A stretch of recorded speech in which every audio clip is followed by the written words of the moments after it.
আসসালামু আলাইকুম বন্ধুরা, আশা করি তোমরা সবাই ভালো আছো। আজকে আমি তোমাদের সাথে যেই ভিডিওটি শেয়ার করতে যাচ্ছি সেটি হলো class 8 English grammar unit 1 lesson on page 4 topics adverb. তাহলে দেখো আজকে আমরা কি আলোচনা করি সেটা দেখো।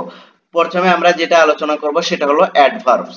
অ্যাডভার্বস কাকে বলে এবং অ্যাডভার্ব কিভাবে কিভাবে সেন্টেন্সের ভিতরে কাজ করে সেটা আমরা আইডেন্টিফাই করব। তাহলে দেখো, an adverb is a word that modifies a verb, an adjective or another adverb।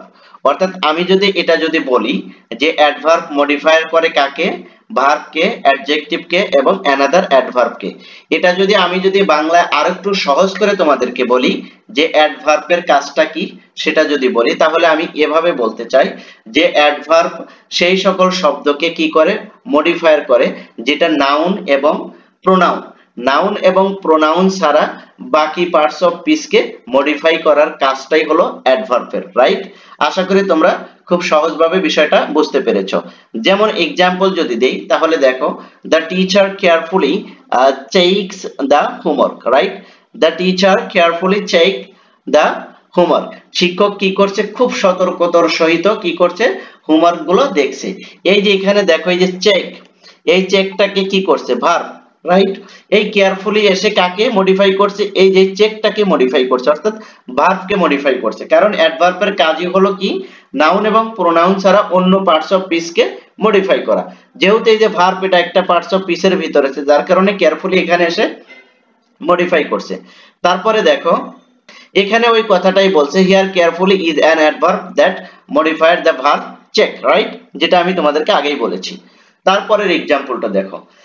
Example এখানে দেখো, Tamal was extremely enthusiastic about doing this his homework, right? Tamal কি ছিল, enthusiastic মানে কি খুব উৎসাহিত ছিল, about doing his homework তার হোমওয়ার্ক সম্পর্কে, রাইট? এখানে দেখো, here extremely is a adverb that modified the adjective enthusiastic। এই যে enthusiastic এটা কি, এটা হলো অ্যাডজেক্টিভ। এই অ্যাডজেক্টিভকে মডিফাই করছে কি, এই যে এটাকে দ্বারা extremely is an adverb, এই অ্যাডভার্বটা এটাকে কি করছে, মডিফাই করছে। আশা করি তোমরা এটা বুঝতে পেরেছো। এই যে এখানেও বলেছে, ওভাবেই বলেছে, here extremely is an adverb that modified the adjective enthusiastic, right? তাহলে এটা তোমরা বুঝতে পেরেছো। তারপরেরটা দেখো, Maliha run out of the classroom very quickly।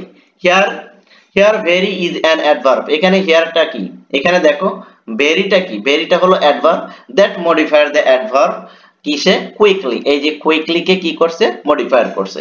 আশা করি তোমরা এই एग्जांपल গুলো খুব সুন্দরভাবে বুঝতে পেরেছো। এবার দেখো আমরা প্রিপজিশন নিয়ে কথা বলি। প্রিপজিশন কাকে বলে? দেখো, preposition are word that connected a noun or pronoun to another word in a sentence, some common preposition, right? দেখো এখানে বলছে যে প্রিপজিশন এমন একটি ওয়ার্ড যেটা কানেক্টেড করে নাউন বা প্রোনাউন এর পূর্বে অ্যানাদার ওয়ার্ড অথবা অন্য কোনো ওয়ার্ডকে, রাইট? এগুলো কি সেন্টেন্সে এগুলোর পূর্বে বসে এগুলোকে কি করে দেয়, কানেক্টেড করে দেয়। এটা যদি আমি তোমাদের সাথে বাংলায় শেয়ার করি তাহলে আমি এভাবে বলতে পারি যে প্রিপজিশন সেই ওয়ার্ডকেই বলা হয় যেটা নাউন প্রোনাউন এর পূর্বে বসে সেন্টেন্সের ভিতরে কি করে মডিফায়ার করে বা সংযোগ স্থাপন করে, তাকেই কি বলা হয়, প্রিপজিশন বলা হয়। তবে একটা জিনিস মাথায় রাখবে যে প্রিপজিশন কিন্তু সবসময় কি নাউন প্রোনাউন এবং নাউন ফ্রেজ এর পূর্বে বসে, রাইট? এতটুকু মাথায় রাখতে হবে। যেমন এই যে কিছু common preposition on, in, at, with, about, for, to, আবার এগুলো সবই কি কমন কিছু প্রিপজিশন। এছাড়াও আরো কিছু প্রিপজিশন আছে, সেগুলো ধাপে ধাপে তোমাদের সাথে শেয়ার করা হবে। তারপর দেখো কনজাংশন। কনজাংশন শব্দের অর্থ কি, সংযোগ করা, জয়েন্ট করে দেখা, জয়েন্ট করে দাও। দেখো কনজাংশন জয়েন্ট টুগেদার ওয়ার্ডস, দুটি ওয়ার্ডকে কি করে, জয়েন করে। ফ্রেজ এন্ড ক্লোজ, ফ্রেজ হতে পারে এবং ক্লোজ হতে পারে, এটা কি করে দেয়, জয়েন করে দেয়। ফর এক্সাম্পলটা একটু দেখো, এক্সাম্পল দেখলে সহজ হবে। He and his brother welcome, welcome কি বললো, হি এন্ড হিজ সে এবং তার ভাই কি করলো, ওয়েলকাম আসবে। এই যে দেখো এখানে এই এন্ড দ্বারা কি করছে, হি এবং হিজ কে কি করছে, জয়েন্ট করে দিছে, যার কারণে এই ওয়ার্ডটা এখানে কি, কনজাংশন। তারপরেটা দেখো, he came to the class and start teaching, right? he came to the class, সে ক্লাসে এসেছিল and start teaching, এবং সে তার কি করছিল, শিক্ষা দিচ্ছিল। এটা একটা ক্লোজ, রাইট? এই ক্লোজটা দেখো কি দ্বারা যুক্ত হয়েছে, এই যে and দ্বারা যুক্ত হয়েছে, রাইট? and দ্বারা যুক্ত হয়েছে, এই and-টাই কি কনজাংশন। তারপরে দেখো it is easy to say but difficult to do, right? এটা কি, করা সহজ, বলা সহজ, করা কঠিন। এই যেখানে বাট, এই বাট দ্বারা কি দুটাকে সংযুক্ত করেছে, দুটা ফ্রেজকে কি করছে, সংযুক্ত করেছে, জয়েন করেছে, যার কারণে এই বাটটা কনজাংশন। তারপরে দেখো it is intelligent therefore she does not need to much help, সে কি অনেক জ্ঞানী, যার কারণে তার কোনো কি প্রয়োজনে বা হেল্পের দরকার নেই। এখানে দুটি ক্লোজ কি হয়েছে, অ্যাডজাস্ট করছে এই যে therefore দ্বারা, রাইট? এই therefore-টাই কি কনজাংশন। আশা করি তোমরা এটা বুঝতে পেরেছো। তারপর দেখো ইন্টারজেকশন। ইন্টারজেকশন কাকে বলে? Interjection are words used to express emotionally state, অর্থাৎ ইন্টারজেকশন সেই ওয়ার্ডটাকেই বলা হয় যেটা দ্বারা কি করা হয়, ইমোশনাল এক্সপ্রেস দেওয়া হয়, right? They can usually be found in narrative writing, interview and in spoken English. They can stand alone example. দেখো আমি যদি তোমাদের সাথে বাংলা শেয়ার করি তাহলে এটাকে বোঝাটা আরেকটু সহজ হবে, যে তুমি যখন কোনো এক্সপ্রেশন দাও, ঠিক আছে, এই এক্সপ্রেশন তুমি ভালো দেখে এক্সপ্রেশন দিলে, খারাপ দেখে এক্সপ্রেশন দিলে, বা কোনো কিছু দেখে তুমি কি হলো, আশ্চর্য হলে, যখন তুমি এই এক্সপ্রেশনটা দিবে তখনই এটা কি ইন্টারজেকশন হয়ে যাবে। আর এই কি আমরা যে এক্সপ্রেশন গুলো দেই কি দিয়ে দেই, যেমন ওহ, ও, ওয়াস, তারপরে ও, হাই, এগুলো দিয়ে কি দিই আমরা, এক্সপ্রেশন দেই না? হ্যাঁ, এগুলোই হচ্ছে ইন্টারজেকশন। আর একটা জিনিস তুমি মনে রাখবে যে ইন্টারজেকশন ওয়ার্ডের শেষে কি থাকবে, এই যে এক্সক্লেমেটরি মার্ক থাকবে, রাইট?